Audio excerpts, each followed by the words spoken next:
শোনো শোনো দেশবাসী, শোনো মন দিয়া, কবির ভাষায় কিছু কথায় আমি যাই বলিয়া। বর্তমানে প্রেক্ষাপটে বলবো কিছু কথা, মন দিয়া শুনে যাবেন আছেন যত শ্রোতা। এক নাম্বারে বলে যাব, শুনো যুবক ভাই, ফ্রি ফায়ার পাবজি তুমি কেন খেলো ভাই? ফজর থেকে এসা তোমার নামাজ যায় ছুটিয়া, তুমি বন্ধু পইরাই আসো ফ্রি ফায়ার নিয়া। কেউ কোনোদিন টাকা পায় নাই ফ্রি ফায়ার খেলে, শয়তানেরও ধোঁকা এটা কেন গেছো ভুলে?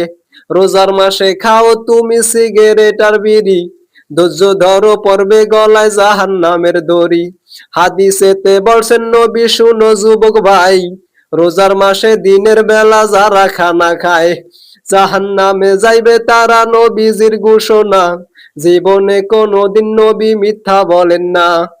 এখনো তো সময় আছে, হও না হুঁশিয়ার, মরার আগে তওবা করো আল্লাহর দরবার। এখন আমি বলে যাব যুবতীদের কথা, তাদের কথা কইতে গেলে ধরে আমার মাথা। মা বোন সবার আছে সম্মানও জানাই, কিছু কথা কইলে কেহ রাগ কইরেন না ভাই।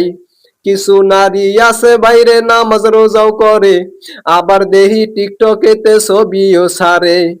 কেহ চালায় টিকটক, কেহ ফেসবুক, ইউটিউবে কেহ আবার দেখায় নিজের মুখ। পর্দা করা ফরজ বাইরে কোরআনে ঘোষণা, নামাজ রোজা করো ঠিকই পর্দা তো করো না। কণ্ঠ দিয়া গান গাইতে লাগে তোমার আরাম, আসলে বোন শুনে রাখো এটা হলো হারাম। তোমার কণ্ঠ শুনে যদি পুরুষ বেগানা, কোরআন হাদিস বলে এটা ঠিক হবে না।